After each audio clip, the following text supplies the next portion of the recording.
दोस्तों नमस्कार। आज हम यहाँ पर देखेंगे 2022 परीक्षा अध्ययन। जी हाँ, 2022 की मैथ्स की परीक्षा अध्ययन 2022 की मैथ्स के 10th क्लास की परीक्षा अध्ययन का सॉल्यूशन। जी हाँ, यहाँ पर हम पूरे जो क्वेश्चन है परीक्षा अध्ययन 2022 में गणित के कक्षा 10वीं के, तो पूरे के पूरे अथवा तक के यहाँ पर हम आपको सॉल्यूशन शुरू से लेकर आखिरी तक पूरे यहाँ पर से बताएंगे। जैसे कि हम प्रश्न नंबर 6 से बात करते हैं। प्रश्न नंबर 1 से लेकर 5 तक ऑब्जेक्टिव प्रश्न है, जो कि जीपीएच या परीक्षा अध्ययन में उसका सॉल्यूशन या आंसर जो है दिया हुआ है। तो हम यहाँ पर से प्रश्न नंबर 6 से इसको सॉल्व करते हैं।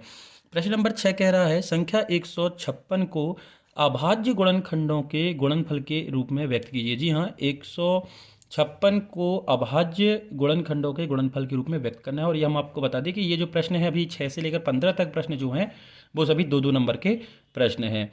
तो संख्या 156 को अभाज्य गुणनखंडों के रूप में आपको व्यक्त करना है। तो हम सॉल्यूशन देखते हैं। नंबर है हमारा, दिया गया नंबर है, दिया गया नंबर या अंक है 156। अभाज्य गुणनखंड विधि से करना है। तो अभाज्य गुणनखंड विधि से के लिए आपको यहाँ पर एलसीएम लेना है और फैक्टर निकालने हैं, गुणनखंड निकाल। जैसे 2 से जाएगा तो ये हो गया 2, 2 सत्ते 14, 1 बचा 16 हो गया, तो ये हो गया 2 अट्ठे 16। फिर 2 से जाएगा तो ये हो जाएगा 2 तिहाई 6 और 2 नाम 18। देखिए अब ये 2 से नहीं जाएगा, तो अब ये जाएगा 3 से, तो 3 एकम 3 और 3 तिरका 9। और अब ये जाएगा 13 से। किसे जाएगा? 13 से, क्योंकि ये एक अभाज्य संख्या है जो कि किसी से नहीं जाएगी। तो हम इसको यहाँ पर लिख सकते हैं 156 बराबर 2 गुणित 2 गुणित 3 गुणित 13। तो इसको हम एक्सपोनेंट या घातांक रूप में लिख सकते हैं। तो ये हो जाएगा, देखो 2 कितनी बार है? 2 बार है, तो हम इसको लिख सकते हैं 2 की घात 2, और 3 सिंगल बार है तो 3 की घात 1, और 13 भी एक बार है, तो ये हो जाएगा 13 की घात 1। तो 156 का जो आंसर है, जो अभाज्य गुणनखंड के रूप में आपको लिखना था, तो वो हो गया 2 की पावर 2 इंटू 3 की पावर 1 इंटू 3 की पावर 1। ये आपका आंसर है।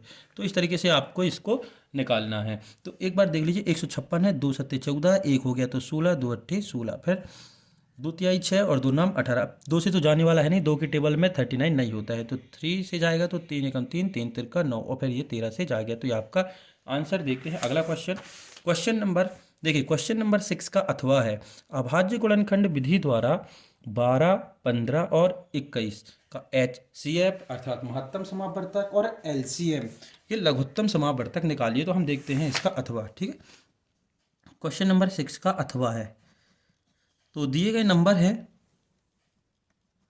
दिए गए नंबर हैं आपके 12, 15 और 21। तो देखिए जब हम एलसीएम की बात करते हैं, ठीक है, जब हम एलसीएम की बात करते हैं तो एलसीएम निकालने के लिए हम यहाँ पर से रफ में बता दें, आपको रफ करना है। एलसीएम निकालने के लिए आपको इन तीनों को एक साथ लेना पड़ता है। तो ये हो गया 12, 15 और 21। तो एलसीएम निकालने के लिए आप इनको एक साथ लेते हैं। तो जैसे हम यहाँ पर देते हैं 2 से, तो ये 2 से गया 2 ही 6 12, 15 तो जाएगा नहीं, और ये 21। अब फिर से हम 2 से देते हैं, तो ये हो गया 2 तिहाई 6, 15 और ये 21। अब जाएगा, ये 2 से तो जाएगा नहीं, क्योंकि 2 की टेबल में 3 नहीं होता है, 15 भी नहीं होता है और 21 भी। तो हम 3 से करके देते हैं, तो 3 एकम 3, 3 5 15 और 3 सत्ते 21। अब ये गया 5 एकम 5 और ये 7 उतर गया। अब आ गया 7 एकम 7। तो एलसीएम आपका हो जाएगा 2 इंटू 2 इंटू 3 इंटू 5 इंटू 7। इसका आप मल्टीप्लिकेशन का देखिए, कभी भी एलसीएम यदि आपको फाइंड करना हो तो इनको एक साथ लेकर इस तरीके से फैक्टर आपको निकालना है। तो 2 into 2 into 3 into 5 into 7 multiplication करते हैं।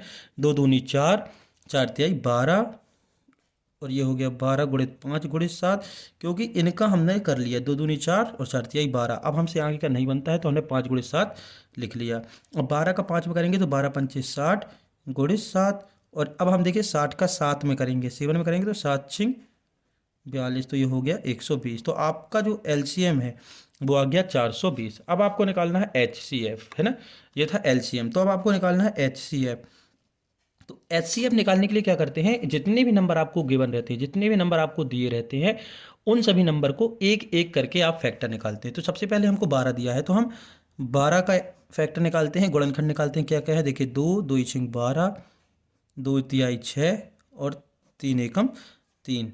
ठीक है। अब बता है 15, तो अब हम निकालते हैं 15 का, तो ये हो जाएगा 15 से 3 5 15 और 5 एकम 5। अब बचा 21, तो हम निकालते हैं 21 का, तो ये हो जाएगा 21 का 3 एकम 3 सत्ते 21 और 7 एकम 7। तो इनके फैक्टर आपको अलग अलग लिखने हैं। जैसे कि हम यहाँ HCF निकाल रहे हैं, जैसे कि आप देख रहे हैं यहाँ पर हम HCF निकाल रहे हैं। तो सबसे पहले हमने निकाला 12, तो 12 के जो फैक्टर हैं, गुणनखंड हैं, वो हो जाएंगे आपके 2 गुणित 2 गुणित 3। फिर उसके बाद 15 की बात करें तो 15 के हो जाएंगे आपके 3 गुणित 5। उसके बाद हम 21 की बात करें तो 21 के गुणनखंड हो जाएंगे आपके 3 गुणित 7। तो देखिए यहाँ पर HCF में हम अलग अलग निकालते हैं और उसके बाद जो तीनों में होगा, मतलब जितने भी नंबर हों, यहाँ पर से 12 15 और 21 में ऐसा कौन सा नंबर है जो तीनों में है। तो देखिए यहाँ पर से 3 यहाँ पर भी है, 3 यहाँ पर भी है और 3 यहाँ पर भी है, और कोई ऐसा नंबर है जो तीनों में हो नहीं है, तो ये हमारा HCF हो जाएगा। तो ये हमारा महत्तम समापवर्तक जो है वो आ गया 3। यही आपका आंसर। तो इस तरीके से प्रश्न नंबर 6 के दोनों क्वेश्चन हो चुके हैं। हम देखते हैं क्वेश्चन नंबर 7। क्वेश्चन नंबर 7 है, देखिए द्विघातीय समीकरण x² प्लस 7x प्लस 10 के शून्यक ज्ञात करना है। जी हाँ, आपको शून्यक निकालना है तथा उनके बीच जो संबंध है उन संबंधों को आपको सिद्ध भी करना है। तो दिया गया समीकरण क्या है वो हम लिख लेते हैं, फिर हम निकालते हैं शून्यक। तो इसका हम करते हैं हल, अच्छे से ध्यान दीजिएगा। दिया गया समीकरण है, दिया गया, इस तरीके से आपको व्यवस्थित लिखना है। दिया गया समीकरण या दिया गया वर्ग समीकरण है आपका x² plus 7x plus 10 is equal to 0। अब इसके शून्यक निकालने के लिए इसको फैक्टराइजेशन मेथड या गुणनखंड विधि से आप इसको सॉल्व करते हैं। तो देखिए इसके गुणांक में क्या है, 1 है। अब हमें निकालना क्या है, इसको तोड़ना है। तो ये हो गया x² और 10 को हम तोड़ें कि जोड़ने घटाने पर 7 आए और ये जो है गुणा करने पर 10 आए। तो ये हो गया आपका 5x धन 2x। इसको हमने तोड़ दिया 7x को, 5x धन 2x, 5 और 2 7 और 5 दूनी 10 इज इक्वल टू 0। अब देखिए इन दोनों से बात करें तो क्या कॉमन आ रहा है, दोनों में जो उभयनिष्ठ हो, तो ये x यहाँ भी है, x यहाँ भी है, तो यहाँ एक x बचा क्योंकि यहाँ 2x था।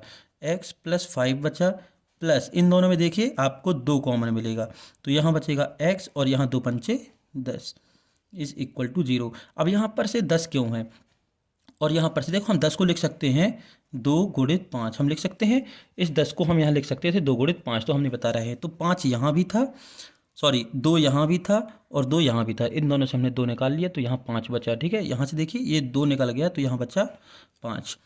अब इन दोनों में देखिए इस पूरे समीकरण में x प्लस 5 यहाँ भी है, x प्लस 5 यहाँ भी है, तो इन दोनों से हम फिर x प्लस 5 कॉमन ले लेंगे। तो इस वाली टर्म में बचेगी x और इस वाली टर्म में बचेगी 2 is equal to 0।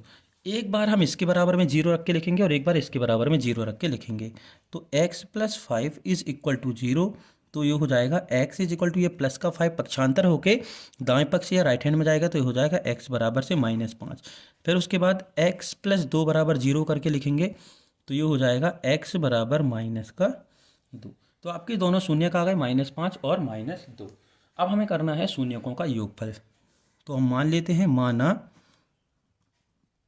शून्यक alpha beta है। शून्यक क्या मान लिया, अल्फा बीटा, तो शून्यकों का योगफल अल्फा प्लस बीटा हो जाएगा। इसको जोड़ेंगे तो ये हो जाएगा -5 -7 इज इक्वल टू, देखिए -5 और ये -2, 7 नहीं -2, दूसरा शून्यक जो है -2, तो -5 और -2 हो गया -7। और फिर उसके बाद alpha into beta, alpha into beta मतलब इन दोनों का गुणा करना है। तो हम इन दोनों का गुणा करते हैं। पहला शून्यक है -5 और दूसरा शून्यक है -2, गुणा करेंगे तो ये हो जाएगा ओनली 10, क्योंकि माइनस माइनस का गुणा होकर 10 हो जाएगा और 5 दूनी 10। अब हम करते हैं सिद्ध। तो देखिए हमारा फॉर्मूला होता है alpha plus beta is equal to -b/a, -b/a, alpha plus beta is equal to -b/a। अभी देखिए सूत्र में माइनस है, उसके बाद b की वैल्यू देखिए, ये हो गया आपकी b की वैल्यू। भाई जो x का गुणांक होता है वो b होता है, तो ये हो गया 7 और a की वैल्यू है 1, तो इसके बटे में 1, तो हम कुछ नहीं लिखेंगे, तो ये हो गया -7। देखिए यहाँ पर भी -7 आया है, अल्फा प्लस बीटा जो हमने निकाला था, और सूत्र के द्वारा हमने जो प्रूव किया है वो भी आपका -7 आया है। उसके बाद alpha into beta is equal to c/a, तो c हमारा कितना है 10 है, तो ये हो गया 10, 10/1 इज इक्वल टू 10। तो ये यहाँ भी 10 देखिए और यहाँ भी 10, तो ये हमारा जो है प्रमाणित हो गया। तो हम यहाँ लिख सकते हैं कि अल्फ़ा इज इक्वल टू, हमारा आंसर आया था -5 और बीटा इज इक्वल टू आया था -2, चूँकि शून्यकों का संबंध सिद्ध हुआ।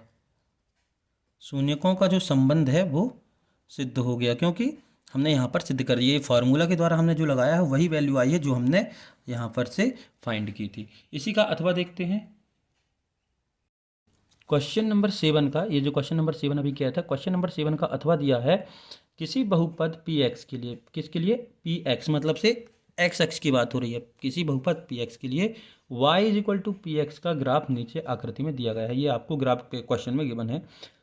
तो पी एक्स के शून्यकों की संख्या ज्ञात कीजिए। तो पी एक्स के आपके जो है शून्यक आपको बताने। देखिए ग्राफ क्या दिया है, सबसे पहले तो यहाँ पर हम बता दें कि ग्राफ दिया है, ये आपका हो गया y अक्ष और ये हो गया आपका x अक्ष,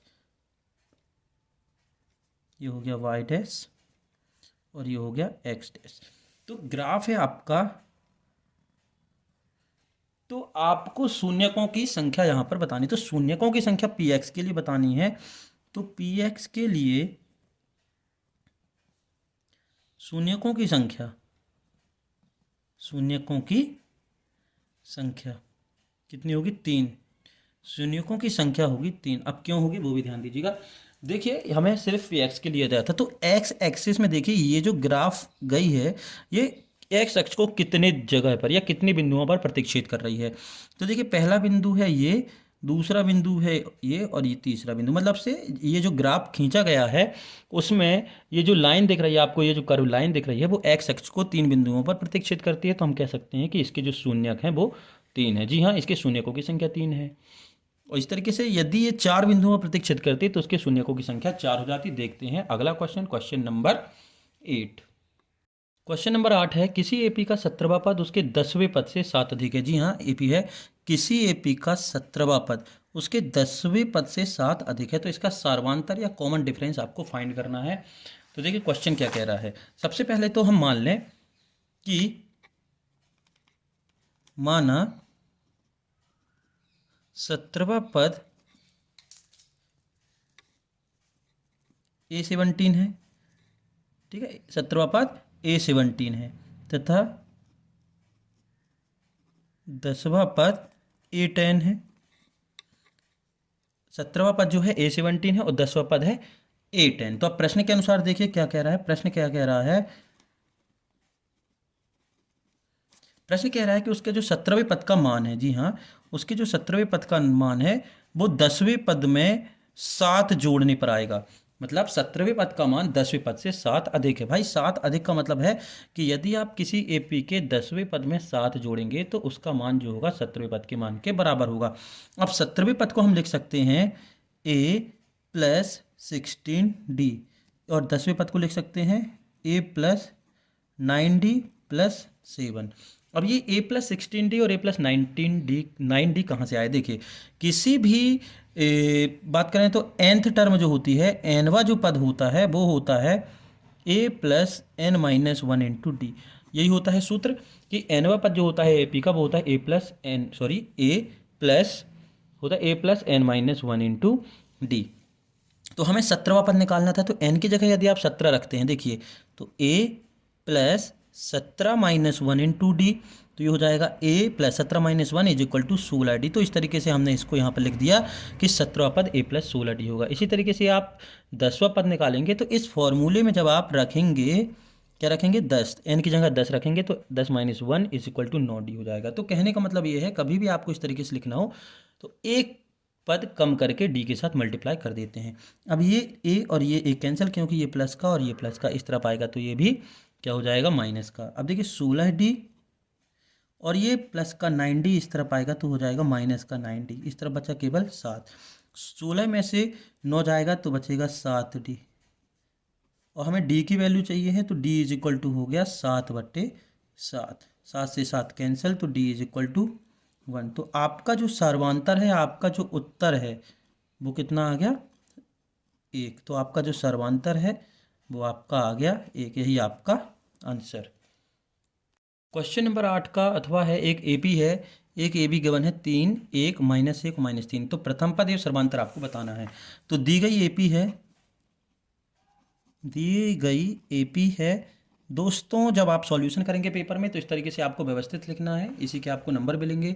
तो दी गई एपी है 3, 1, -1 और -3। अब इसका प्रथम पद, किसी भी एपी का प्रथम पद जो होता है वो उस एपी का पहला पद कहलाता है। तो ये हो गया आपका ए, तो ये हो गया 3 और ये क्या है, प्रथम पद, क्या है, प्रथम पद।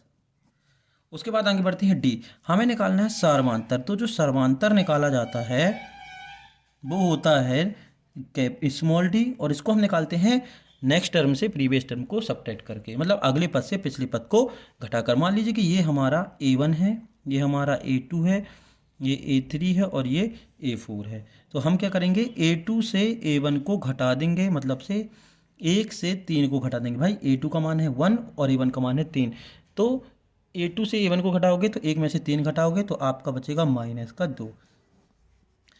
फिर और हम चेक करते हैं, आगे तक चेक करके हमें देखना है। तो A3 में से A2 सब्ट्रैक्ट कर देंगे तो ये हो जाएगा -1 और ये -1 तो -2।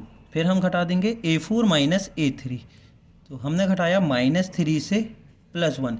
अब ये +1 कैसे हो गया, देखिए ये माइनस तो फॉर्मूले में है, A4 -A3, तो A3 की वैल्यू आपकी है माइनस में, तो ये वाला माइनस और ये वाला माइनस, माइनस माइनस प्लस हो गया, तो ये हो गया -2। तो आपका जो डी है, यहाँ से आपने यहाँ तक देखा कि सभी जगह ये जो वैल्यू है बराबर आ रही है, तो हम कह सकते हैं कि हमारा सर्वांतर जो है वो -2 होगा। तो हमारा आंसर है ये हो गया प्रथम पद। प्रथम पद की वैल्यू है आपकी 3 और सर्वांतर या कॉमन डिफरेंस जो है वो है -2। क्वेश्चन नंबर 9 है, ABC एक समद्विबाहु त्रिभुज है। समद्विबाहु त्रिभुज एक ऐसा त्रिभुज होता है, देखिए ये कोई त्रिभुज है, ठीक है, ये कोई त्रिभुज है समद्विबाहु, मतलब जिसमें दो भुजाएं बराबर हों, जिसका कोण C समकोण है, मतलब ये जो एंगल है वो C समकोण है।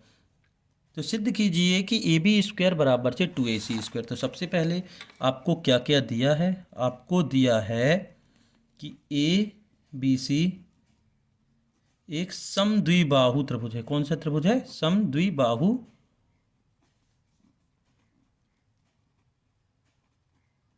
एक समद्विबाहु त्रिभुज है जहां एंगल C जो है वो 90 का है। तो हम यहाँ पर डायग्राम बना लें, यहाँ पर से देखिए डायग्राम में।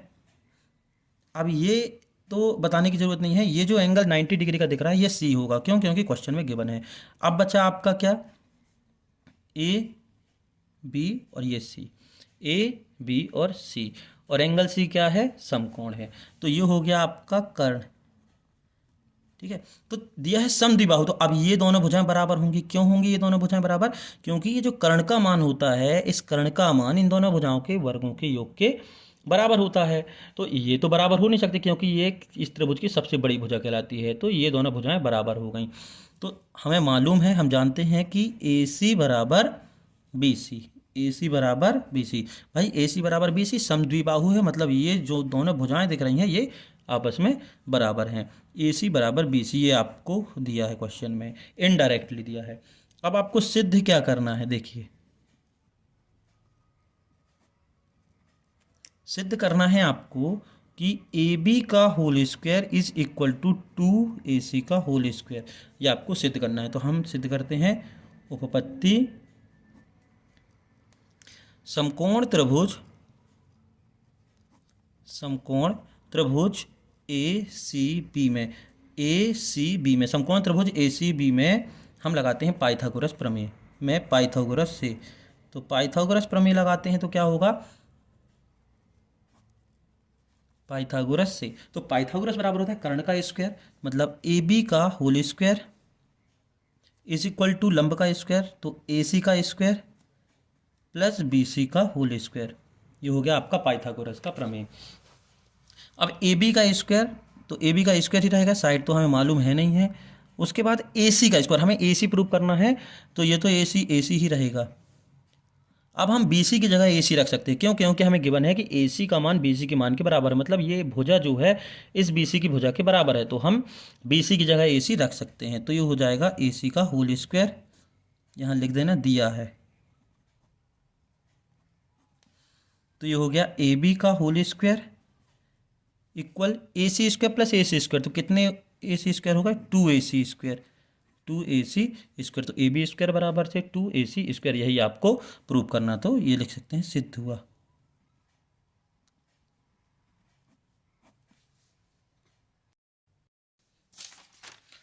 क्वेश्चन नंबर 9 का अथवा है थेल्स प्रमेय का कथन लिखिए। जी हाँ, थेल्स प्रमेय को सिद्ध नहीं करना है, थेल्स प्रमेय का केवल यहाँ पर आपको कथन लिखना है।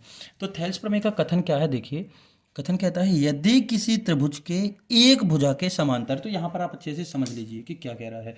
यदि किसी त्रिभुज के एक भुजा के समांतर, मान लीजिए कि ये कोई एक त्रिभुज है, ठीक है, ये कोई एक त्रिभुज है, त्रिभुज का नाम है ए बी और सी। तो यदि किसी त्रिभुज के एक भुजा के समांतर अन्य दो भुजाओं को भिन्न भिन्न बिंदुओं पर प्रतिच्छेद करने के लिए एक रेखा खींची जाए। ये तीन भुजाएं दिख रही हैं, ए बी, बी सी और सी ए। इन तीनों में से किसी एक भुजा के समांतर, समांतर मतलब समझते हैं? देखिए, समांतर का मतलब होता है जैसे कि ये कोई रेखा है ए बी और इसके समांतर एक दूसरी रेखा खींचने हैं सी डी। तो समांतर रेखा का मतलब ये होता है कि यदि इन दोनों रेखाओं को आप अनंत तक कितना भी बढ़ाएं तो ये एक दूसरे को प्रतिच्छेद या इंटरसेक्ट ना करें। जी हाँ, इन दोनों रेखाओं को यदि आप अनंत तक, इन्फिनिटी तक कितना भी आगे बढ़ाएं तो ये एक दूसरे को इंटरसेक्ट ना करें, तो ये पैरेलल लाइन या फिर समांतर रेखाएं कहलाती हैं।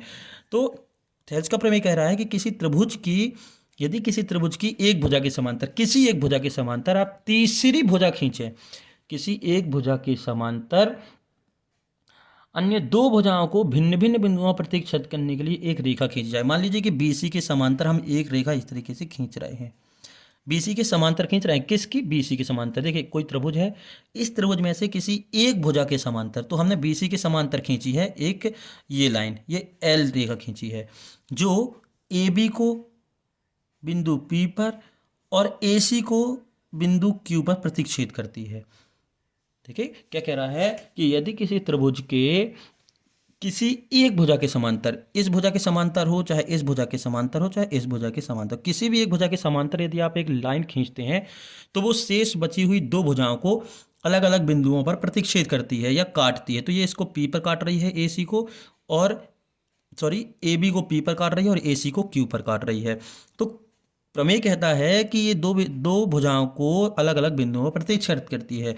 तो ये जो रेखाएं हैं, इस भुजा को, ये जो रेखा समांतर रेखा हमने खींची है, ये इन दोनों भुजाओं को समान अनुपात में विभाजित करेगी। कैसे? मतलब से यहाँ पर और यहाँ पर, यहाँ और यहाँ जो अनुपात होगा वो समान होगा। ऐसा नहीं है कि मान लीजिए कि ये कोई भुजा है 15 सेंटीमीटर की और ये 15 की, तो ये 7.5 में विभाजित करेगी, समान अनुपात में विभाजित करेगी। जैसे कि अभी हमने सिर्फ बीसी के समांतर खींचे हैं, यदि हम किसी और के समांतर खींचे, मान लीजिए कि ये कोई हमारा त्रिभुज है, अच्छे से ध्यान दीजिएगा, कोई भी भुजा आप समांतर खींच सकते हैं, तो ए बी और सी। तो यदि किसी त्रिभुज की एक भुजा के समांतर, अभी हमने बीसी के समांतर रेखा खींची थी, अब हम ए बी के समांतर खींचते हैं। तो जब हम इस किसके ए बी के समांतर रेखा खींच रहे हैं, तो ये जो खींची गई रेखा है, समांतर रेखा है, वो बीसी को इस बिंदु पर प्रतिच्छेद कर रही है और एसी को इस बिंदु पर प्रतिच्छेद कर रही है।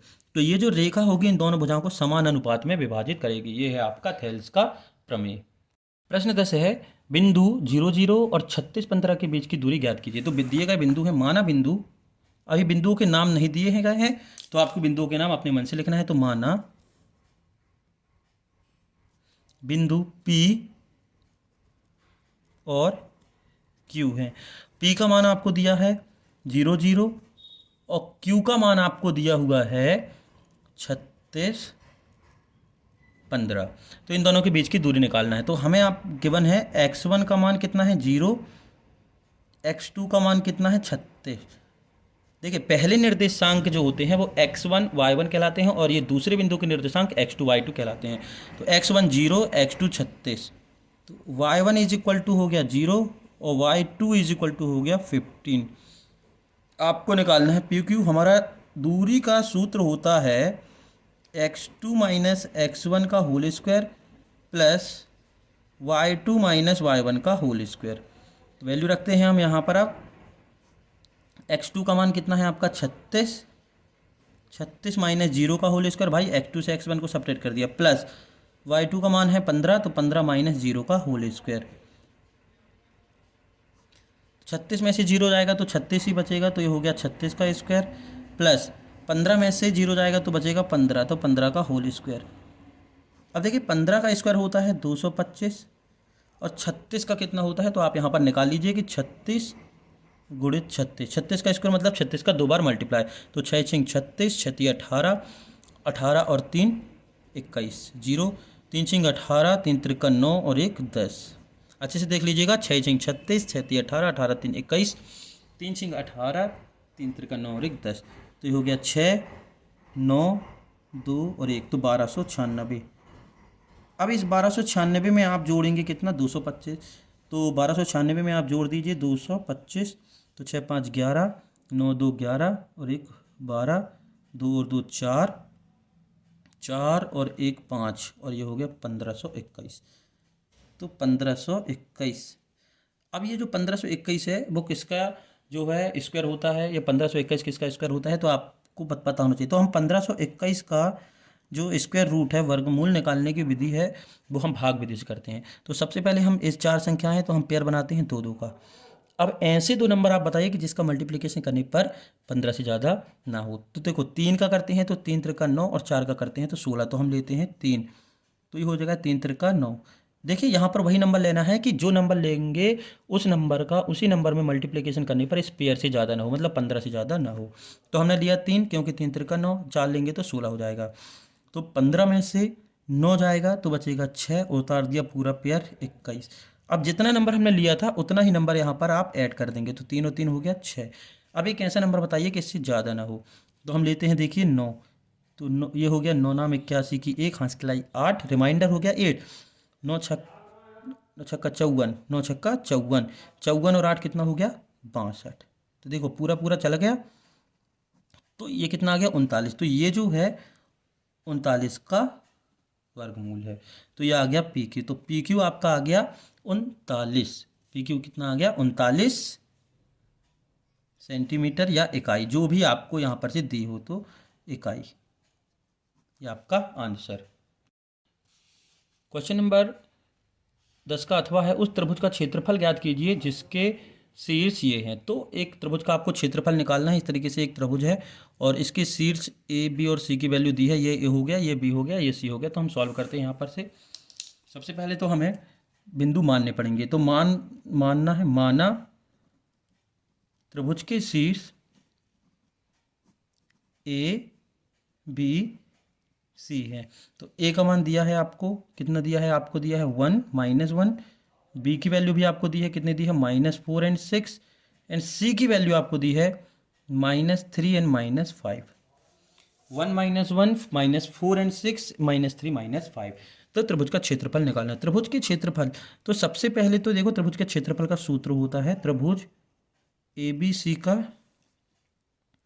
क्षेत्रफल। त्रिभुज के क्षेत्रफल का फॉर्मूला होता है 1/2 x1 y2 - y3 plus x2 y3 - y1 plus x3 y1 minus y2, ये होता है आपका फॉर्मूला त्रिभुज का क्षेत्रफल निकालने के लिए। अब देखिए यहाँ पर जो x1 y1 x2 y2 दिया हुआ है, तो ये तो आपको मालूम नहीं है, तो हम आपको बता दें कि पहले बिंदु के निर्देशांक x1 y1 कहलाते हैं और ये वो x2 y2 और ये x3 y3। तो हम यहाँ पर लिख सकते हैं कि x1 दिया है 1, x2 आपको गिवन है -4 एंड x3 आपका गिवन है -3। फिर आते हैं y1, तो y1 दिया है -1, y2 दिया है आपका 6 और y3 आपका गिवन है -5। इन सभी वैल्यू को आप इस फॉर्मूले में पुट करते हैं, देखते हैं क्या आता है। तो देखिए यहाँ पर स्पेस नहीं है तो हम ऊपर चलते हैं, तो ये हो गया, हम वैल्यू में पुट कर रहे हैं डायरेक्ट, ठीक है। ये हो जाएगा 1/2, फॉर्मूले में पहला है x1 की वैल्यू है 1, फिर उसके बाद है y2 - y3 मतलब 6 + 5।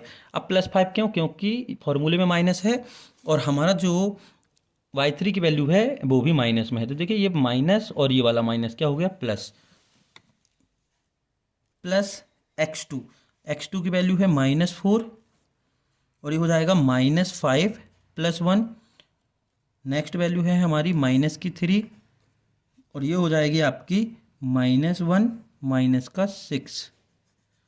सॉल्व करते हैं। 1/2 1, 6 5 11 -4 भाई, प्लस माइनस माइनस, और ये हो जाएगा माइनस का 4। भाई एक माइनस का है एक प्लस का है, तो काम होगा सब्ट्रैक्शन का या घटाने का। तो 5 में से एक जाएगा 4 और ये आ गया -4। प्लस माइनस का -3 और ये हो गया -7। 1/2 11 एकम 11, minus minus plus 16, minus minus plus 21। इसको जोड़ो तो ये हो जाएगा आपका 6 और 1 7, 7 और 1 8, 2 और 1 3 और 1 4, 48। अब 2 से डिवाइड हो जाएगा ये पूरा पूरा कितनी बार, 2 दूनी 4 और 2 चौके 8, तो ये हो गया 24 वर्ग इकाई। ये आपका आंसर। क्वेश्चन नंबर 11 है, यदि Q, किसकी बात हो रही है, Q की, यदि Q बिंदु P और R से समदूरस्थ है ना, कि समान दूरी पर स्थित है, तो x का मान ज्ञात कीजिए। तो दूरियां QR और PR भी आपको फाइंड करनी है। तो देखिए हम यहाँ पर से लिख लें पहले क्वेश्चन अच्छे से आपके सामने। दिए गए बिंदु हैं,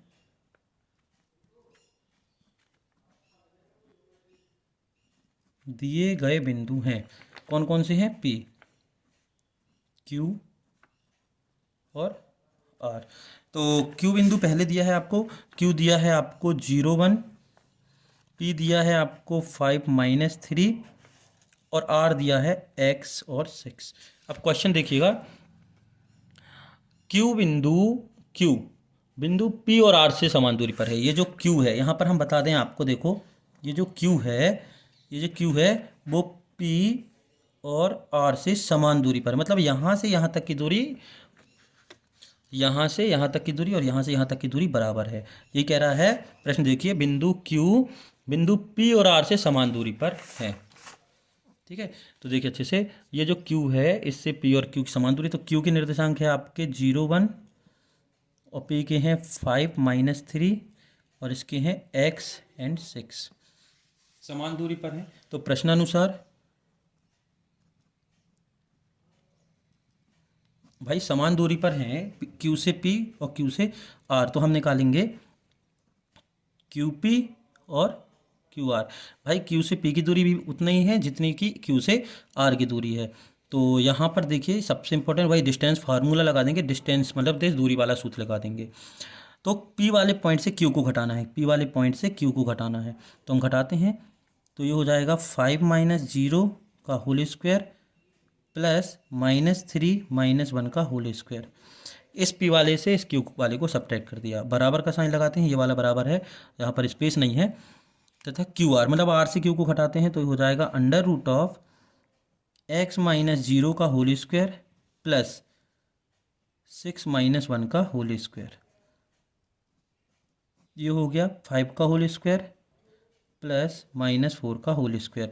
-3 -1 इजिकल टू -4 √ x का स्क्वायर, क्योंकि x में से 0 जाएगा x ही बचेगा, और ये 6 में से 5 गया तो 6 में से 1 गया तो 5 का होल स्क्वायर। 5 का स्क्वायर 25, 4 का स्क्वायर 16 बराबर, ये x का स्क्वायर x स्क्वायर और 5 का स्क्वायर 25, 5 का स्क्वायर 25। अब देखिए दोनों पक्षों में क्या है, स्क्वायर रूट लगा है, तो रूट को हटाने के लिए दोनों पक्षों का हम वर्ग कर देंगे। तो हम यहाँ पर लिख सकते हैं दोनों पक्षों का वर्ग करने पर, दोनों पक्षों का वर्ग करने पर, जब दोनों पक्षों का वर्ग करेंगे तो ये जो रूट लगा है वो हट जाएगा, तो आपके पास केवल बचेगा 25 - 16 बराबर x स्क्वायर प्लस 25। तो ये प्लस का 25 और ये प्लस का 25 कैंसिल, आपके पास केवल बचा 16 बराबर x स्क्वायर। तो x स्क्वायर ये जो रूट लग जाएगा तो ये हो जाएगा √16 इज इक्वल टू x, और x इज इक्वल टू, ये जो 16 है बाहर निकल के आएगा 4 से, किससे निकल के आएगा 4 से। तो ये जो 16 4 से 4 का स्क्वायर होता है, भाई ये जो 16 है वर्गमूल है किसका है, 4 का वर्गमूल है, तो ये x इज इक्वल टू 4। तो ये आपको निकालना था। इसके बाद आपको दो चीज़ें और निकालनी थी क्वेश्चन में। क्या निकालनी थी, एक तो x की वैल्यू फाइंड करनी थी, उसके बाद आपको निकालना था QR और PR। तो देखिए यहाँ पर स्पेस नहीं है, हम अगले पेज में लिखते हैं, उसको हम पहले उतार देंगे। देखिए आपको निकालना है क्यू आर, तो हम निकालते हैं क्यू और आर। ये तीनों पॉइंट हमने यहाँ पर लिख दिए। क्यू आर मतलब आर में से क्यू को सबट्रैक्ट करना है, तो ये है आर और ये है क्यू। तो हम घटाते हैं तो ये हो जाएगा एक्स माइनस 0 का होल स्क्वायर प्लस 6 माइनस 1 का होल स्क्वायर। तो एक्स का होल स्क्वायर प्लस 5 का होल स्क्वायर। अब x की वैल्यू हमने अभी फाइंड की है, कितनी की है, x की वैल्यू हमने की है +4। आप प्लस कहीं कहीं आपको +-4 ही मिलेगा, मतलब प्लस का 4 भी रखना रहेगा और माइनस का 4, तो हम सिर्फ प्लस का 4 रख रहे हैं। तो x की जगह हमने 4 रख दिया, तो ये हो गया 4 का स्क्वायर प्लस 5 का square is equal to 16 plus 25। इसको ऐड करेंगे तो ये हो जाएगा √41। ये आ गया आपका क्यू आर। अब आपको निकालना है पी आर। तो पी आर निकालने के लिए क्या करेंगे, इस आर वाले पॉइंट से पी वाले को सबट्रैक्ट करेंगे, इस आर वाले से पी को सबट्रैक्ट करेंगे, तो ये हो जाएगा एक्स माइनस 5 का होल स्क्वायर, भाई एक्स माइनस 5 का होल स्क्वायर प्लस 6 प्लस 3 का होल स्क्वायर। अच्छे से ध्यान दीजिएगा, जब हम पी आर लिखते हैं तो इस नेक्स्ट वाले पॉइंट से पहले वाले पॉइंट को हम सबट्रैक्ट करते हैं, तो हम आर से पी को सबट्रैक्ट कर रहे हैं, तो एक्स माइनस 5 का हो गया और 6 प्लस 3 हो गया। तो एक्स की वैल्यू हम रख दें जिससे कि ज़्यादा बड़ा ना हो पाए, तो हो गया 4 माइनस 5 का होल स्क्वायर प्लस 6 और 3 9 का होल स्क्वायर। तो ये हो गया आपका -1 का होल स्क्वायर प्लस 9 का होल स्क्वायर। 1 का स्क्वायर 1, 9 का स्क्वायर 81। तो आपका जो आंसर है वो आ गया 80। तो 81 plus 81 plus 1 is equal to 82। 82 को चाहो तो आप फैक्टर करके और निकाल सकते हैं, जैसे कि हम बोले 82, तो इसका फैक्टर करेंगे तो ये आप रफ में कर लीजिएगा, यहाँ पर से मैं नहीं करेगी, लाइन खींच के आप रफ में कर लीजिएगा। तो 2 चौके 8, 2 एकम 2, 2 चौके 8, 2 एकम 2, तो ये भी बाहर नहीं निकलेगा। तो ये जो है आपका आंसर हो जाएगा √82। ये जो है आपके आंसर, मतलब पी आर जो आपको निकालने के लिए कहा गया था, तो ये है √82 जब हमने +4 रखा। और यदि आप -4 रखते हैं तो एक और आंसर यहाँ पर पी आर का आ जाएगा। और ये क्यू आर की वैल्यू आपकी आ गई है, क्यू आर की वैल्यू है आपकी √41 और एक्स की वैल्यू आपकी 4। तो बहुत सी जगह आपको एक्स की जगह +-4, एक्स की जगह +-4 भी रखेगा, तो यहाँ पर आप -4 रख के भी सॉल्व करेंगे तो आपको एक आंसर यहाँ पर मिल जाएगा। देखिए दिखा है, इसका अथवा है बिंदुओं 5 - 6 और -1 - 4 को जोड़ने वाले रेखाखंड को y अक्ष के अनुपात में विभाजित करता है। तो दिए गए बिंदु क्या है, हम पहले इसको मान लेते हैं। माना बिंदु, बिंदु के नाम नहीं दिए हैं, वैल्यू बस दिए हैं, तो हम बिंदु का नाम मान लेते हैं जिससे कि हमें शो करने में दिक्कत न हो। माना बिंदु ए बी है, ए और बी हैं। तो दिया है कि ये जो ए और बी हैं, ए और बी, इस तरीके से आपको एक रेखाखंड दिया है कि ए और बी एक रेखाखंड है, ठीक है। तो इसके मान है आपके, ए का मान है 5 - 6 और इसका मान है -1 - 4। तो इस रेखाखंड को एक बिंदु जो है एक्स्ट्रा पी, एक बिंदु पी वाई अक्ष में विभाजित कर रहा है। तो वाई अक्ष में ध्यान दीजिए कि इस वाई अक्ष में वैल्यू हो जाएगी आपकी 0y। तो यहाँ पर आप लिख सकते हैं, माना बिंदु P 0y ए बी को m1 अनुपात m2 में विभाजित करता है। हमें m1 m2 की वैल्यू निकालनी है। तो हमने देखिए वहाँ पर y अक्ष दिया है, तो y अक्ष में क्या होता है, हमेशा x की वैल्यू 0 होती है। तो यहाँ पर समझ लीजिए, मान लीजिए कि ये कोई ग्राफ है, ये है x अक्ष और ये है y अक्ष। तो जब यहाँ पर y अक्ष की बात हो रही है, तो यहाँ इस y अक्ष में हमेशा आपको किसकी वैल्यू मिलेगी, y की, x की वैल्यू कभी नहीं मिलेगी। फॉर एग्जाम्पल यदि आप 9th क्लास में है और 10th क्लास में, तो 9th क्लास में आपको 9th के ही स्टूडेंट मिलेंगे, 10th के नहीं मिलेंगे, और 10th में आपको 10th के मिलेंगे, 9th के नहीं मिलेंगे। तो जब y अक्ष डिवाइड कर रहा है तो y अक्ष में आपको y की वैल्यू मिलेगी, x की वैल्यू नहीं मिलेगी, मतलब x की वैल्यू क्या होगी, 0। तो वही क्वेश्चन में दिया था कि y अक्ष इस रेखाखंड को डिवाइड कर रहा है, तो y अक्ष के जो पॉइंट हो जाएंगे वो हो जाएंगे 0y, क्योंकि x की वैल्यू 0। तो हम एक चीज़ और लिख सकते हैं यहाँ पर कि y अक्ष में x बराबर 0 होता है, x बराबर 0 होता है। और जो चीज़ें दी हैं हम यहाँ से लिख सकते हैं, बिंदु A से x1y1 लिख सकते हैं और बिंदु B से x2y2 लिख सकते हैं। तो हम यहाँ लिख लें x1 इज इक्वल टू है 5 और y1 इज इक्वल टू है -6, x2 है -1 और y2 आपको गिवन है -4। अब देखिए आपको अनुपात बस निकालना है। क्या निकालना है? अनुपात की किस अनुपात में ये जो है विभाजित करती है। तो हमने मान लिया है कि ये m1 m2 अनुपात में विभाजित करती है। तो हम विभाजन सूत्र लगाते हैं x के लिए। x के लिए लगाते हैं क्योंकि x की वैल्यू आपको 0 गिवन है। यदि y की वैल्यू गिवन होती तो y का फार्मूला लगाते। तो x बराबर होता है विभाजन सूत्र में m1 x2 plus m2 x1 upon m1 plus m2। x की वैल्यू कितनी गिवन है आपको? 0। x की वैल्यू कितनी है? 0। तो हमने यहाँ 0 रख दिया। अब m1 तो गिवन नहीं है तो नहीं रखेंगे। x2 की वैल्यू है -1 प्लस m2 की वैल्यू गिवन नहीं है, x1 की है तो x1 की वैल्यू रखेंगे 5 upon m1 plus m2, m1 plus m2 गुणा करेंगे तो ये हो जाएगा आपका 0 इंटू m1 प्लस m2। तिरक गुणा कर दिए, cross multiplication is equal to, ये मल्टीप्लिकेशन हुआ तो -m1 और ये हो गया +5m2। इस पूरे का मल्टीप्लिकेशन 0 के साथ हुआ तो ये पूरा 0 हो गया, is equal to -m1 plus 5m2। -m1 left hand side में पक्षांतरित होकर आ जाएगा तो ये हो जाएगा m1 is equal to 5m2। आप निकालेंगे तो m1 और ये जो इंटू में है तो इसके डिवाइड में आ जाएगा तो ये हो जाएगा m1/m2 इज इक्वल टू 5/1। भाई इसके डिनोमीटर में या हर में कुछ नहीं है तो हम 1 लिख सकते हैं, जिससे कि हमें m2 की वैल्यू मिल जाएगी। तो हमें मिल गई है m1 की वैल्यू 5 और m2 की वैल्यू मिल गई 1। तो आपका आंसर हो जाएगा 5:1। ये आपका आंसर कि ये जो पॉइंट P है ये AB को 5:1 में विभाजित करेगा। क्वेश्चन नंबर 12 है 2 tan inverse 45 plus cos square 30 minus sine square 60 का मान ज्ञात कीजिए। तो इसकी वैल्यू जो है आपको फाइंड करनी है। तो हम देखते हैं, हमारा क्वेश्चन है 2 tan square 45 plus cos square 30 minus sine square 60। तो इसकी वैल्यू आपको फाइंड करनी है। ठीक, तो टेबल से हम यहाँ पर मान रख सकते हैं। तो ये हो जाएगा 2 tan 45 का मान होता है 1 तो 1 का स्क्वायर प्लस cos 30 का मान होता है √3/2 का होल स्क्वायर माइनस साइन 60 की वैल्यू होती है √3/2 का होल स्क्वायर। भाई साइन 60 की वैल्यू होती है √3/2 और इसमें पहले से स्क्वायर लगा है तो स्क्वायर। यहाँ भी cos 30 की वैल्यू होती है √3/2 और इस पर स्क्वायर लगा है तो यहाँ पर भी स्क्वायर हमने लगा दिया।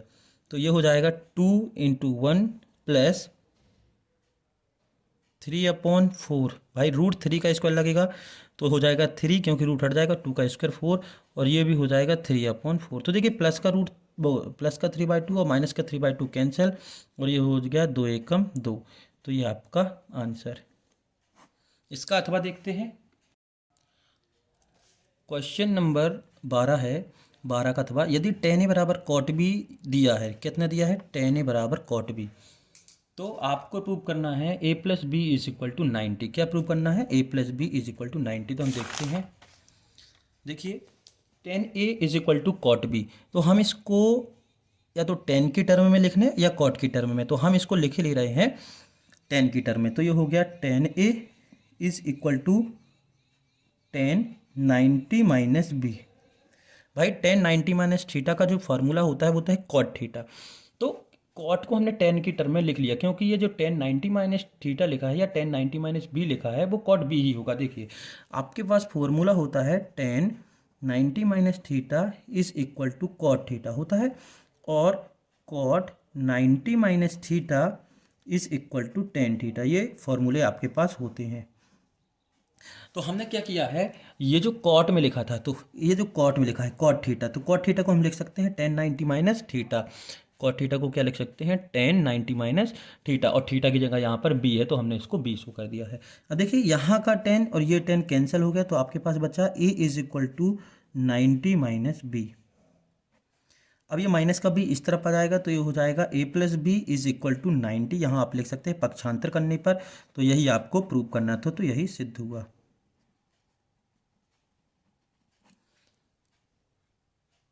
देखिए ये ही आपको प्रूव करना था। ये जो a is equal to 90 minus b है, तो ये माइनस, देखिए ये जो माइनस का b इस तरफ आएगा तो ये हो जाएगा प्लस का b, और ये बचेगा प्लस का 90।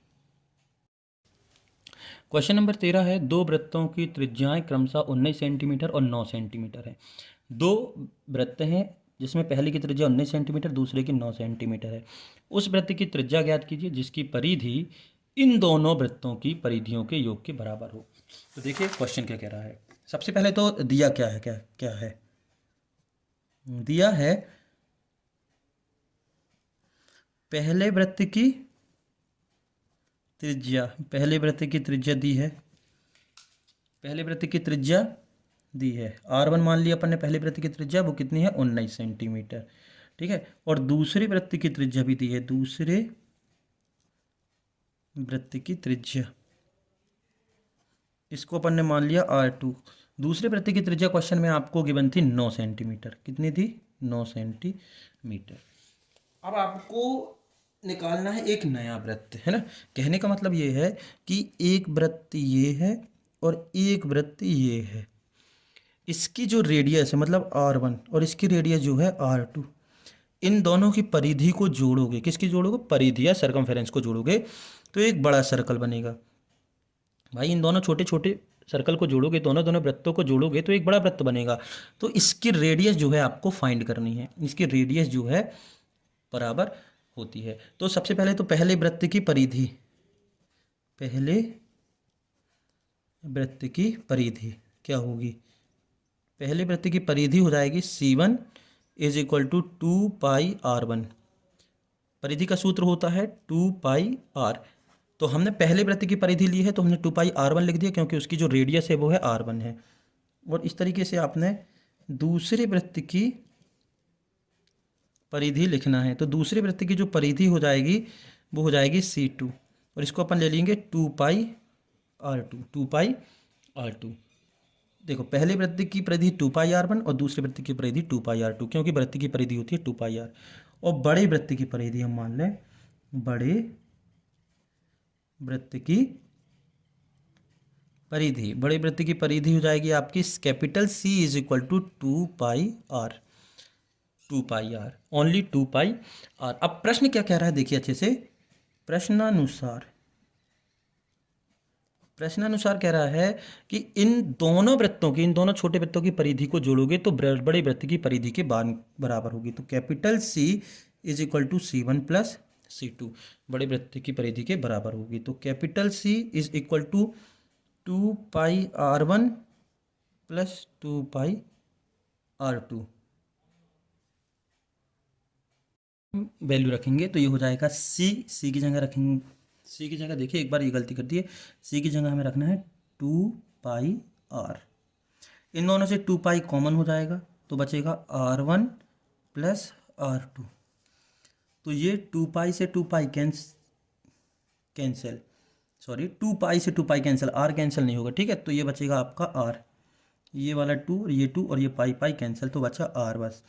r1 की वैल्यू यहाँ पर से आपको कितनी गिवन है 19 और ये दी है 9, तो r इज इक्वल टू 19 और 9 कितना हो जाएगा 28 सेंटीमीटर।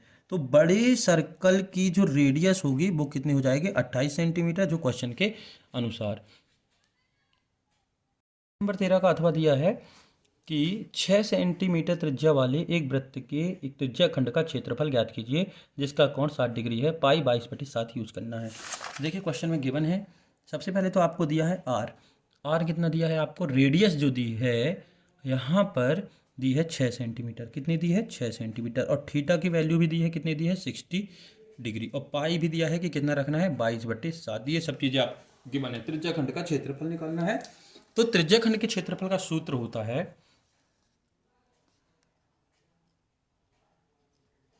त्रिज्या खंड का क्षेत्रफल का सूत्र होता है पाई r² थीटा बाय 360।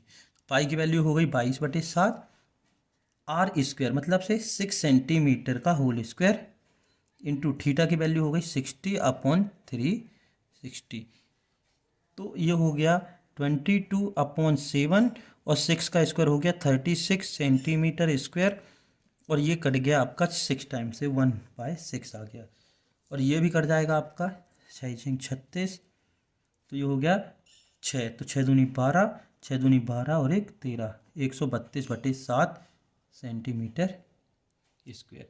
ये आपका आंसर। तो त्रिज्याखंड का क्षेत्रफल जो है वो आ गया आपका आंसर। अब देख लीजिए कि त्रिज्याखंड होता क्या है। मान लीजिए कि ये कोई सर्कल था, ये कोई वृत्त था, ठीक है, और यहाँ पर है आपका केंद्र O।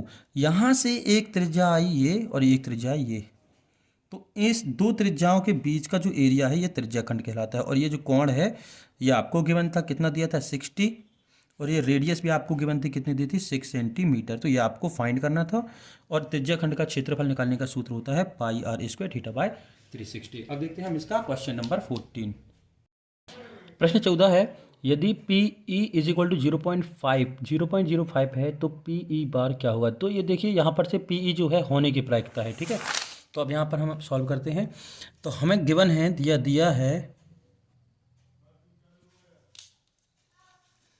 दिया है probability of E is equal to 0.05, ठीक है। और हमें फाइंड क्या करना है, P E bar is equal to ये।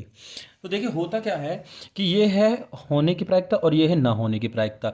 मान लीजिए कि यदि हम कहें कि किसी डब्बे में 5 सफ़ेद गेंदें हैं, कितनी 5 सफ़ेद गेंदें हैं और 2 काली गेंदें हैं, मतलब से 2 जो है ब्लैक बॉल्स हैं, 2 काली गेंदें हैं और 5 सफ़ेद गेंदें हैं, वाइट गेंद हैं। तो यदि हम इससे एक गेंद निकालें तो ये काली होगी, इसकी प्रायिकता क्या है, तो इसकी प्रायिकता हो जाएगी आपकी 5/7।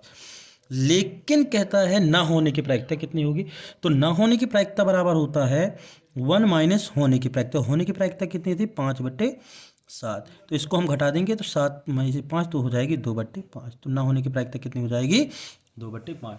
तो यहाँ पर से एक सूत्र होता है कि ना होने की प्रायिकता अर्थात से P E bar is equal to 1 minus होने की प्रायिकता अर्थात पी ई।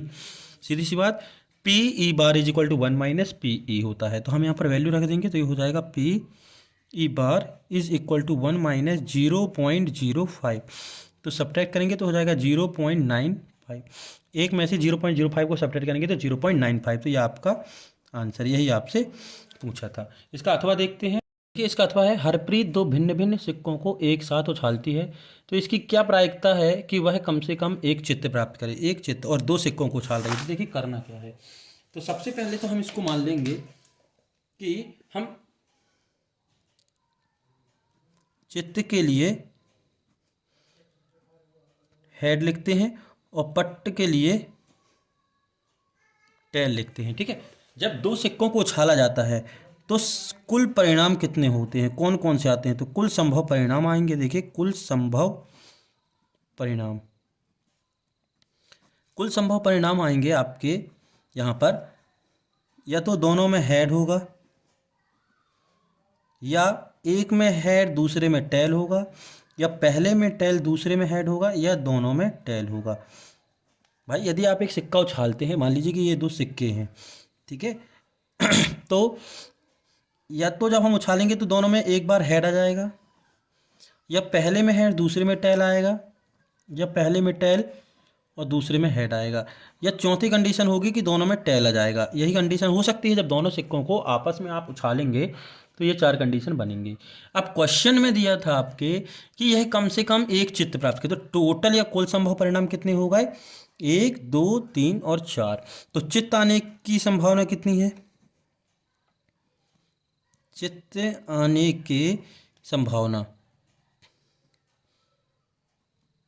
की संभावना कितनी है। देखिए कितनी कितनी चीज़ों में चित्त आ रहा है, मतलब हेड आ रहा है। तो एक तो इसमें भी हेड आ रहा है, ये तो दोनों में हेड आएगा तो हेड आएगा।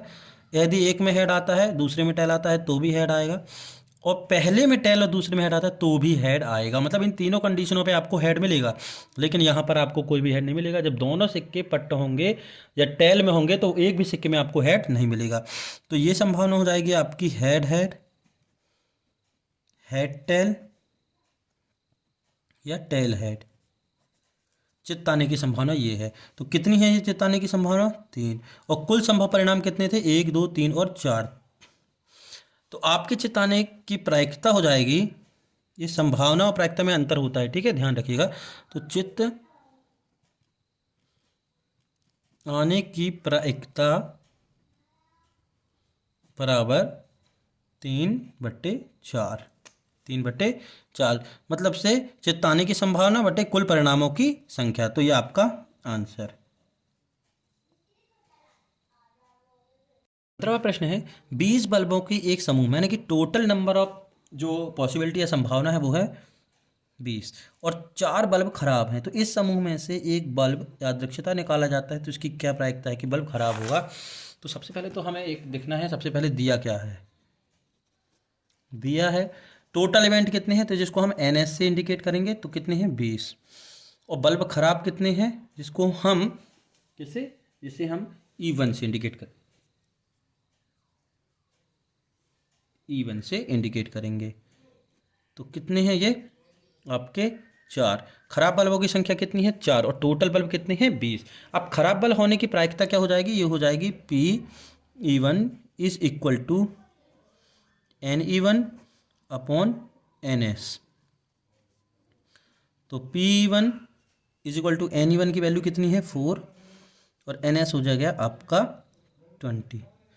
ये यदि हम हिंदी में लिखना चाहें तो ये हो जाएंगे अनुकूल परिणामों की संख्या। भाई उसने पूछा है कि यदि हम एक बल्ब निकालें 20 बल्बों से तो वो खराब होगा, तो कितने बल्ब खराब हैं 4। इन चारों में से यदि कोई एक बल्ब निकलेगा तो ही उसके खराब होने की संभावना होगी। तो अनुकूल परिणाम बटे कुल परिणाम, अनुकूल परिणाम बटे कुल परिणाम। तो 4 से इसको काटेंगे तो 4 पंचे 20, तो ये हो गया 1/5। तो ये हो गया PE1 इज इक्वल टू 1/5। ये आपका आंसर। कि यदि आप 20 बल्ब में से एक बल्ब निकालें और 4 बल्ब उसमें ख़राब थे तो उसकी प्रायिकता हो जाएगी 1/5। ये आपका आंसर। इसका अथवा हम देखते हैं। देखिए प्रश्न है अच्छी प्रकार से फेंटी गई 52 पत्तों की एक गड्डी में से एक पत्ता निकाला जाता है, इसकी क्या प्रायिकता है कि यह एक इक्का होगा। तो टोटल पत्ते कितने हैं इसको हम S लेते हैं, तो NS कितने हैं 52 है, ठीक है। और एक इक्का होगा, सिर्फ एक इक्का कि यह पत्ता एक इक्का होगा, तो ये कितने हैं NE इज इक्वल टू इक्के कितने होते हैं कांच की पत्ती में 4। तो इक्का होने की प्रायिकता हो जाएगी PE is equal to NE upon NS। तो NE की वैल्यू कितनी है आपकी 4, 4/52 कटेगा, 4 से कट जाएगा, 4 एकम 4 और 4 तिहाई 12। तो 1/13 इसकी पॉसिबिलिटी होगी। इसकी जो प्रायिकता है वो होगी 1/13। 52 तांस की पत्ती से यदि आप एक पत्ता निकालते हैं तो वो इक्का होगा। तो कहने का मतलब यह है, देखिए 52 तांस की पत्ती होती है और उसमें आपको 4 इक्के मिलते हैं। कितने 4 इक्के। इन चारों में से यदि एक इक्का निकलता है, कोई सा भी एक इक्का निकलता है तो वो इक्का होगा। तो अनुकूल परिणाम क्या है 4। इन 4 में से यदि कोई एक पत्ता निकलेगा तो वो आपका इक्का होगा। तो ये हुआ आपका answer question number 15। Question number 16 है समीकरण x + 1/x बराबर 3 के मूल ज्ञात कीजिए। तो इस रूप में कोई भी स्टैंडर्ड फॉर्म नहीं होता है, ये क्वाड्रेटिक इक्वेशन है तो इसका स्टैंडर्ड फॉर्म होता है, उसको चेक करके हम इसको सॉल्व करते हैं। तो देखिए x + 1/x, इसका सबसे पहले हम लेते हैं एलसीएम। तो ये हो गया x, ये हो गया x² + 1 is equal to 3। Cross multiplication करेंगे तो x² + 1 is equal to 3x। इस x का यहाँ पर मल्टीप्लिकेशन करें तो 3x। इस x को हम ट्रांसफर पक्षांतर करके लेफ्ट हैंड साइड में ले आएंगे तो x² - 3x + 1 is equal to 0। यह आपका क्वाड्रेटिक इक्वेशन। यदि आप स्टैंडर्ड फॉर्म से कंपेयर करें तो ax² + bx + c is equal to 0 से कंपेयर करेंगे तो ये आपका स्टैंडर्ड फॉर्म है क्वाड्रेटिक इक्वेशन, अर्थात वर्ग समीकरण का मानक रूप है। हमें क्वेश्चन में ये दिया था, हमने इसको सॉल्व करके एडिशन ऑफ रैशनल नंबर से परिमेय संख्याओं का जोड़ना करके इसको इस रूप में बदल लिया। अब देखिए यहाँ पर आपको इसको गुणनखंड विधि से सॉल्व करना है क्योंकि इसके जीरोस फाइंड करने हैं, आपको शून्य निकालने हैं। तो ऐसे तो नंबर की मल्टीप्लिकेशन करने पर आपका कितना आना चाहिए, यहाँ पर से 1 आना चाहिए और जोड़ने घटाने पर 3। तो देखिए हम इसको फैक्टर करते हैं, जोड़ते हैं तो ये हो जाएगा माइनस का 2x और माइनस का x + 1 इक्वल टू 0। इन दोनों से देखिए क्या कॉमन आएगा, x कॉमन आएगा तो यहाँ बचेगा x - 2, सॉरी यहाँ से 2x कॉमन आ रहा है ना, दोस्तों थोड़ी यहाँ से देखिए मिस्टेक हो चुकी है, चूँकि यहाँ पर से फैक्टराइजेशन मेथड का यूज़ हम नहीं कर पाएंगे, क्योंकि ऐसे कोई दो नंबर नहीं मिल रहे हैं जिनको हम तोड़ सकें। तो हम यहाँ पर से फार्मूला मेथड यूज करेंगे, ठीक है। ये जो है हमारा गलत है। देखो a x square plus b x plus c से कंपेयर करेंगे तो ए की वैल्यू मिल जाएगी आपको, ए इज इक्वल टू मिल जाएगा 1, बी इज इक्वल टू है -3। भाई बी होता क्या है, बी होता है एक्स का गुणांक, तो यहाँ एक्स का गुणांक कितना है -3, और सी होता है अचर राशि, तो ये है 1।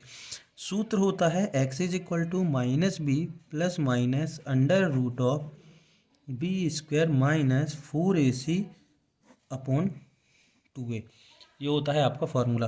अब इस फार्मूले में आप वैल्यू पुट कर दीजिए, तो माइनस पहले से है, बी की वैल्यू है -3 plus under root b square, तो -3 का स्क्वायर प्लस 4, देखिए माइनस है, सॉरी माइनस है, -4 ए की वैल्यू है 1 और सी की वैल्यू है 1 अपॉन 2 ए का मान है 1। तो आपने वैल्यू पुट कर दी, तो ये हो गया एक्स इज इक्वल टू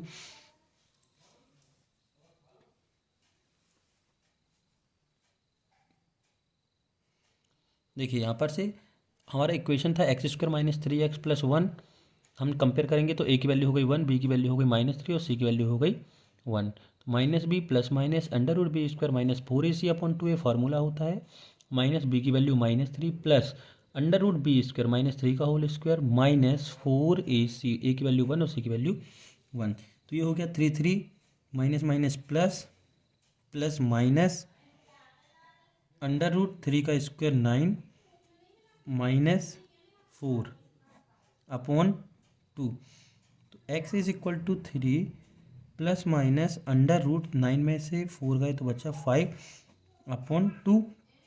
तो ये हो गया x is equal to 3 plus root 5 upon 2। हमने एक बार प्लस साइन लिया, अब जब देखो प्लस माइनस दोनों है, जब माइनस साइन लेंगे तो x इज इक्वल टू हो जाएगा 3 माइनस रूट 5 अपॉन 2। तो ये आपके शून्य होंगे, जो हमें निकालना था पहला ये है और ये दूसरा, ये आपके आंसर। देखिए ये x is equal to 3 plus minus root 5, एक बार हमने प्लस साइन लिया तो ये आ गया, एक बार माइनस साइन लिया तो ये आ गया, ये आपके आंसर।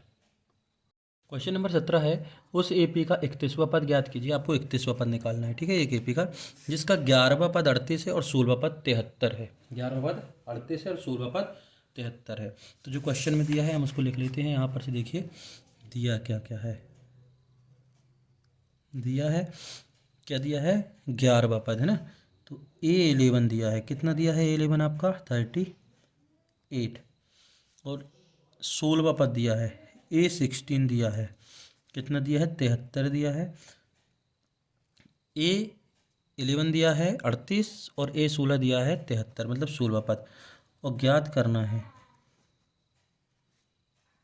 ज्ञात करना है 31वां पद, मतलब से A31 आपको फाइंड करना है। तो देखते हैं कैसे करते हैं। देखिए A11 को, देखिए A11 इज इक्वल टू आपको गिवन है 38। 11 पद को आप लिख सकते हैं A plus 10D is equal to 38, इसको नाम दे दिया इक्वेशन नंबर फर्स्ट। फिर उसके बाद आपको दिया है A16, तो A16 दिया है 73, A16 को लिख सकते हैं A plus 15D is equal to 73, equation number second. हमने ये कहाँ से लिखा है एनवा पद, हमारे पास एनवे पद का सूत्र होता है, देखिएगा AN is equal to A plus N minus 1 into D। जब हमने बोला 11वां पद चाहिए है तो हम n की जगह 11 रखेंगे, तो ये हो जाएगा A plus 11 minus 1 into D, मतलब 10D। फिर हमें 16वां निकालना है, तो 16 minus 1 is equal to 15D, तो यहाँ से हमने लिख लिया।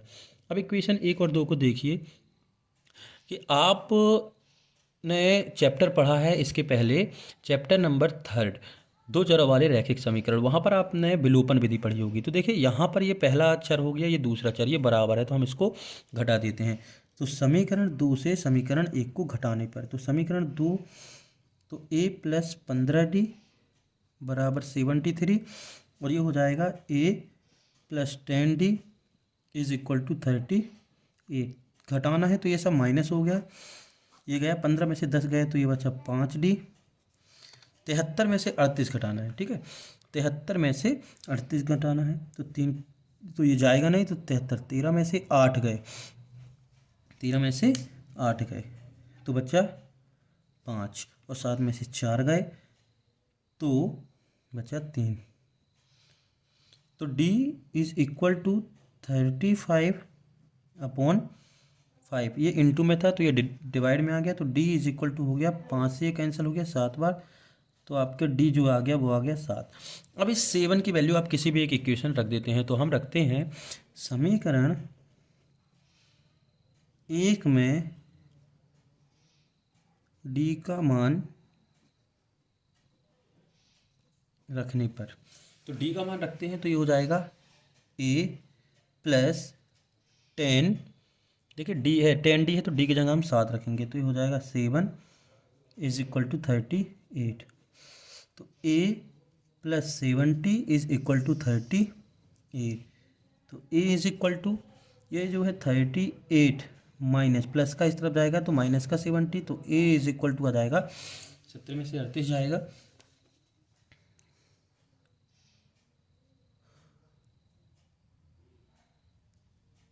तो माइनस का 32। तो ए की वैल्यू आ गई माइनस की 32। अब आपको निकालना है 31वां पद, तो ए आ गया आपके पास और डी आ गया, तो आप कोई सा भी पद निकाल सकते हैं। तो चूंकि हमें निकालना क्या है अब यहाँ पर से 31वां पद, तो 31 ए 31 इज इक्वल टू हो जाएगा a plus n minus 1 into d. तो ए प्लस एन मतलब 31 निकालना है इंटू डी। तो ए की वैल्यू हम रखते हैं, ए की वैल्यू हमने निकाली है -32 plus 31 minus into 30 into D की वैल्यू है 7, तो -32 7 21, तो ये हो गया 210। अब 210 एक प्लस है और एक माइनस है, तो हम सब्ट्रैक्ट करेंगे भाई, एक प्लस एक माइनस है तो काम करेगा घटाने का। अब 210 में से आपको 32 घटाने हैं, तो यहाँ पर हम घटाते हैं 210 में से 32 सब्ट्रैक्ट करने हैं, तो शून्य से तो जाएगा नहीं, 10 मान लिया, 10 से 2 गए तो बच्चा 8। उसके बाद यहाँ पर से देखिए 1 से भी जाएगा नहीं, तो 1 मैंने 4 11 मान लिया, और 11 में से 4 जाएंगे तो बचेगा 7, और ये हो गया 178, तो 178। ये आ गया आपका आंसर। यही आपको फाइंड करना था कि जो है 31वां पद क्या होगा, तो ये हमारा आंसर। देखते हैं हम इसका अथवा। देखिए इसका अथवा है क्वेश्चन नंबर 17 का अथवा 10 और 250 के बीच में 4 की कितनी गुणज हैं। तो 10 और 250 के बीच में पूछ रहा है कि 10 और 250 के बीच में कितनी ऐसी संख्याएं हैं जो 4 से पूरी तरीके से डिवाइड हो जाती हैं या 4 की टेबल में आती हैं। तो 10 और 50 के बीच की बात हो रही है, तो देखते हैं यहाँ पर 10 और कितने 250, 10 और 250 के बीच की गुणज, 10 और 250 के बीच की गुणज कौन कौन सी। देखिए 10 और 250 के बीच की बात हो रही है, मतलब 10 को भी शामिल नहीं करेगा और 250 को शामिल नहीं करेगा। 10 के बाद और 250 के अंदर, तो 10 के बाद ऐसी कौन सी संख्या है बीच की गुणज। 10 और 250 के बीच के गुणज 4 के 10 4 के गुणज, ठीक है 4 के गुणज, यहाँ पर से 4 रह गया था। तो 10 के बाद ऐसा कौन सा नंबर जो 4 की टेबल में आता है, तो आता है 12।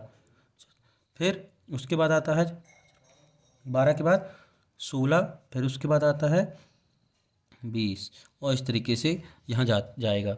अब 250 के पहले ऐसी कौन सी संख्या जो 4 से डिवाइड हो जाएगी, वो हो जाएगी 248। 248। तो देखिए ये जो है एक AP बनेगी, क्यों, क्योंकि इन दोनों के बीच में देखिए 4 4 का अंतर है। तो A इज इक्वल टू यहाँ हो गया 12 और D इज इक्वल टू हो गया 4, क्योंकि 4 के गुणज है मतलब 4 की टेबल में आते हैं तो 4 4 का अंतर होगा। अब आपको निकालना है कि इस टर्म में कितने पद हैं। आपको लास्ट टर्म में भी दी है, कितनी दी अंतिम पद 248, तो AN दिया है आपको 248, तो आप फार्मूला लगा दीजिए। फार्मूला होता है nth टर्म का AN is equal to A plus N minus 1 into D. AN आपको क्वेश्चन में गिवन है, कितना दिया है 248, A गिवन है 12, N मालूम नहीं है, D गिवन है आपका है 4। ये 12 जो है प्लस का तो इस तरफ आएगा तो माइनस का हो जाएगा, तो 248 माइनस 12 बराबर N माइनस 1 इंटू 4। 248 में से 12 जाएगा तो बचेगा 236, N माइनस 1 इंटू 4। भाई 248, 8 में से 4, 8 में से 2 गए 6 और 4 में से 1 का बचा 3, 236 बराबर N माइनस 1 इंटू 4। अब देखिए हमें n की वैल्यू चाहिए, तो इसके जो गुणा में 4 है तो ये इसके बटे में चला जाएगा, अपॉन में चला जाएगा।